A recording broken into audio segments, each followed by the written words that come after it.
નમસ્કાર મિત્રો, ગત રોજ કેશોદ અંડરબ્રિજમાં પાણી ભરાઈ જતા મેં પોતે અને મારી સાથે અન્ય મિત્રોએ હોડી ચલાવી અને એમાંથી લાઈવ કરી અને એક સાંકેતિક વિરોધ નોંધાવ્યો હતો। ત્યારે ગત મોડી રાત્રે કેશોદ પોલીસ સ્ટેશનમાં મારી વિરુદ્ધ અને મારી સાથે અન્ય 7-8 લોકોની વિરુદ્ધમાં ફરિયાદ નોંધાઈ છે। આ સમગ્ર ભારતમાં પહેલો એવો કિસ્સો હશે કે પાણીમાં હોડી હાંકવા ઉપર ફરિયાદ નોંધાણી હોય, કારણ કે આ ગુજરાતમાં ભાજપના રાજમાં બુટલેગર હોય, ભૂમાફિયા હોય, ભાજપના ગુંડાઓ હોય, ભ્રષ્ટાચારીઓ હોય, એ એકેય ઉપર એફઆઈઆર નથી થતી। પણ અમારા જેવા યુવાનો જનતા માટે લડવા નીકળે તો એના ઉપર હોડી હાંકવામાં ફરિયાદ થઈ જાય, અને આ ફરિયાદ પણ ભાજપવાળાઓએ કરાવડાવી છે।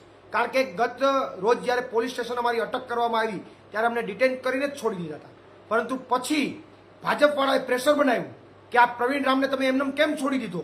એ લોકો માટે લડે છે, અવાજ ઉઠાવે છે, કેશોદના શહેરના લોકો હોય કે ઘેડના લોકો હોય, ખેડૂતો હોય, એના માટે અવાજ ઉઠાવે છે, એને તમે એમને કેમ છોડી દીધો? એટલે ગત રાત્રે પોલીસ ઉપર દબાણ કરી અને અમારી ઉપર ફરિયાદ ભાજપવાળાએ કરાવી છે। ત્યારે ભાજપના તમામ નેતાઓને કહેવા માંગુ છું કે તમારે જેટલી ફરિયાદો કરવી હોય એટલી કરી લો, અમે ડરવાના નથી, અમે ઝૂકવાના નથી, અમે તમારા ભ્રષ્ટાચારો અને તમારી અણઆવડત અને તમારી જે નિષ્ફળતા છે, તમારી બેજવાબદારી જે છે એને ખુલ્લી પાડીને રહેશું। પ્રવીણ રામ, પ્રદેશ ફ્રન્ટલ અધ્યક્ષ, આમ આદમી પાર્ટી।